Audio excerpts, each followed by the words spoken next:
a total capacity of just about 2,000 passengers.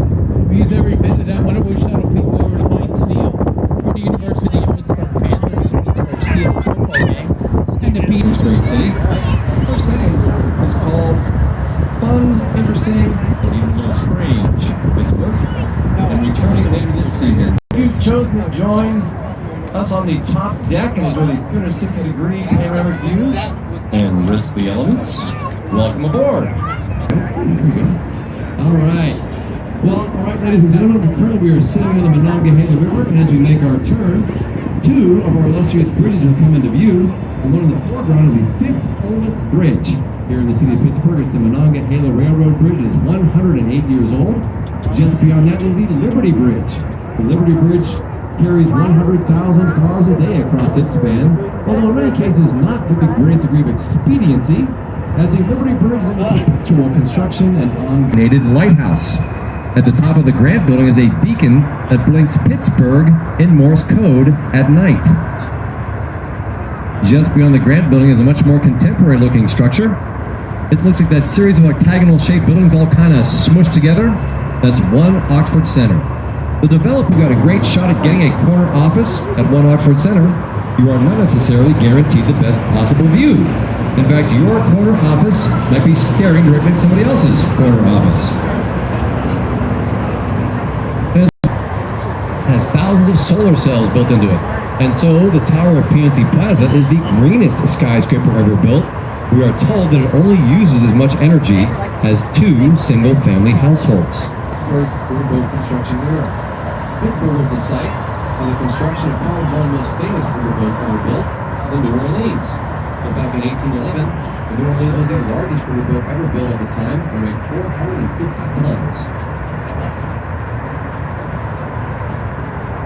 As we continue our view of the downtown area, our most distinctive skyscraper comes into view is that building a large glass palace that was designed to resemble English Parliament. That's PPG Place. And PPG Place is the road headquarters of PPG Corporation, which stands for Pittsburgh Plate Glass. PPG Place owned one of those collectible landmark Pittsburgh posters that includes a photo of the all-new Wabash Bridge coming in 1998. 59, today it carries 150,000 cars a day across its span. 4 lanes of traffic, upper level and lower level, into and out of the downtown area. The museum. The Fort Pitt Museum is an outstanding resource for you history buffs. All the artifacts and information you ever want about the original Fort Pitt and its predecessor, Fort Duquesne. What's particularly interesting about the Fort Pitt Museum, as we are now approaching a very intriguing spot on our journey, which is the confluence of the 3 rivers. With some more very interesting information about these 3 rivers, I'm going to turn things back over to Captain Andrew. Captain? And we're going to make a right-hand turn here, leaving the Monongahela River behind. This Monongahela River, 128.7 miles in length. It's navigable its entire length. Starts in Fairmount, West Virginia. Travels almost due north to the point in Pittsburgh. And make a right-hand turn here. As we'll be traveling upstream on the Allegheny River. And the Allegheny River, also named by the Native Americans, means fair or beautiful waters. Allegheny River, 325 miles in length, starts in Potter County, Pennsylvania, flows up in Olean, New York, back down to the point in Pittsburgh.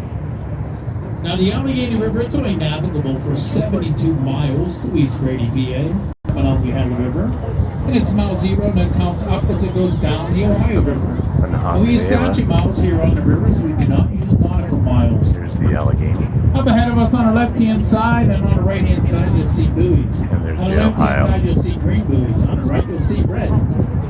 The saying goes, right red returning from sea. So heading upriver, you're returning from sea. Keep the red buoys on the right. Okay, back to you, Ron. Carried by wind all the way to the Wyndham Hotel at the end of Point State Park.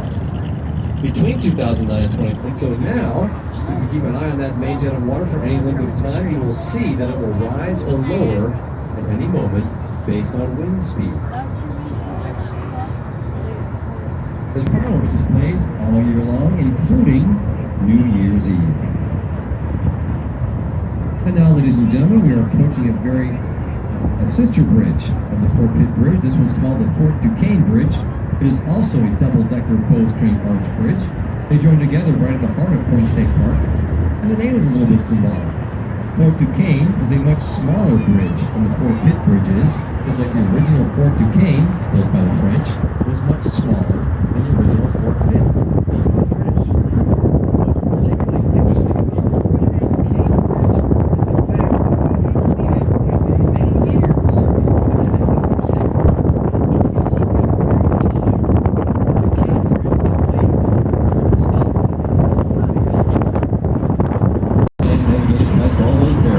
The car flipped once in the air and landed first. Center. And One Gateway Center is the home of the world's oldest commercial radio station, KDKA. KDKA began broadcasting back in 1920 when it first announced the results of the presidential election. So it's nearly 100 years old. Because of its historic status, KDKA holds a couple of other interesting designations. No other commercial radio station in the country can use the frequency of AM 1020. In addition, KDKA is one of only a handful of stations on this side of the Mississippi River that starts its call letters with a K. When commercial radio became much more prevalent, the FCC determined that all radio stations west of the Mississippi should start their call letters with a K, and east of the Mississippi should start with a W. But KDKA, being the first, is one of only a handful of historic stations on this side of the Mississippi River that starts its call letters with a K. It was first designed. He also designed a very ingenious industrial strength hinge and spring system at the base of the needle, which allows it to sway up to 3 feet in any direction. When he failed to communicate with humanitarian, he lost his life running humanitarian aid flight to the earthquake-ravaged Nicaragua. The second of our 3 sister bridges is the Andy Warhol Bridge. Named after growing up here, Andy Warhol did not have a lot of nice things to say about the city of Pittsburgh. In fact, he often referred to it as a culturally bankrupt city. He was more than happy to move away to make his family fortune in New York. But we don't hold that against him. We named the Andy Warhol Bridge after him. As we clear the Andy Warhol Bridge over to the left side, we get a picture of the world-renowned environmentalist and activist.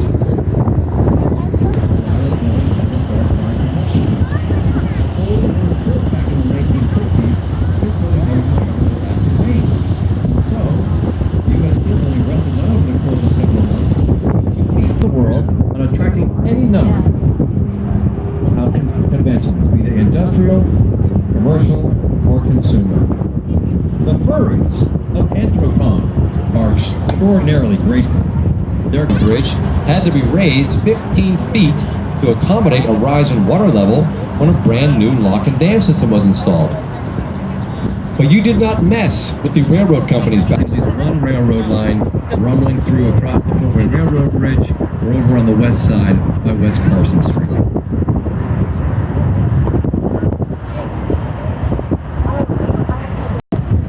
The Veterans Bridge is part of Interstate 579. Interstate 579 connects Interstate 279 to the north, Interstate 376 to the east and west. So the Interstate 579 represents the shortest interstate in America. Pretty much just the Veterans Bridge and a small part of the downtown connection are all that make up Interstate 579. Just beyond the Veterans Bridge and a much greater work of art in terms of bridge design and construction is concerned, this is the 16th Street Bridge. The 16th Street Bridge, as you can see, this is very tall stone piers on either side of the bridge, and on top of those piers are these gorgeous bronze statues. But you also notice on the one side of the river, they're a light green, on the other side, they're more like a dark brown. Well, they're supposed to be green. Just like 410 steel, bronze corrodes naturally over time, and that top layer of corrosion then protects the metal underneath. However, on the other side, a well-meaning and misguided maintenance man climbed the piers and scraped off all the corrosion and applied a sealant before anybody knew what he was doing or could stop it. And that was the exterior of that building. But prior to 1886, aluminum was considered a luxury. It was very rare. This is the Alcoa building, headquarters. It was used by a chemical and electrical process to pull aluminum out of The Warhol Bridge It again. was to make aluminum cheap, bountiful, and accessible, and in use in so many versatile ways throughout the decades and into the 21st century. And now, as we approach the Roberto Clemente Bridge one more time, there's a feature about that bridge in particular that I didn't get a chance to mention earlier. So if we take a look up at the fences of the Roberto Clemente Bridge, you will notice that on either side, that those fences are covered in hundreds upon hundreds of padlocks. Of course, this is a long-standing and cherished Pittsburgh tradition in which young couples will venture onto the Roberto Clemente Bridge, put a padlock on the fence, and throw the key into the river, signifying their unyielding devotion to each other and their desire never to part. A long-standing and cherished Pittsburgh tradition. You know that we used to live from France. As we clear the Roberto Clemente Bridge over to the right side, PNC Park comes into view. This is not just personal bias, folks. ESPN magazine has rated PNC Park as the #1 ballpark in the country to enjoy a Major League Baseball game. PNC Park is surrounded, unless of course you're a Yankee fan. Bill Mazeroski. As a source of personal pride, Statue.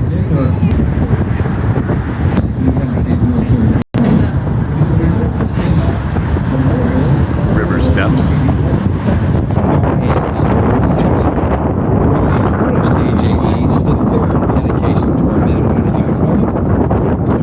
Two War Memorial. It's that circular series of spires right in front of Stage AE, with Old Glory lying proudly at the center of that circle. World War II. Ladies and gentlemen, no matter where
It's how entire neighborhoods were created, such as the Southside Slopes and Polish Hill.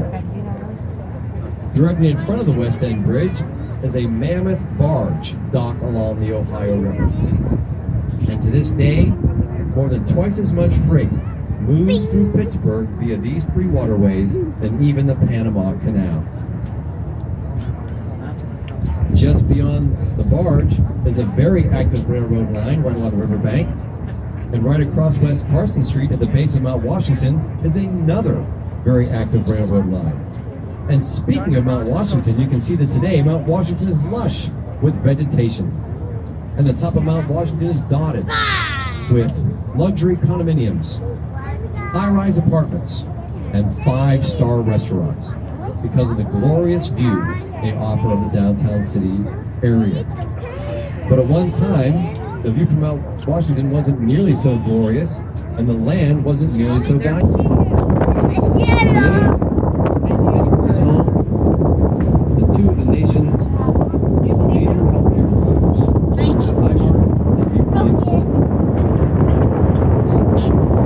We're currently on the Ohio River. Straight ahead as I'm pointing is the Monongahela River. And then over here is the Allegheny River. Confluence of the Allegheny and the Monongahela form this Ohio River. See, back in 1968,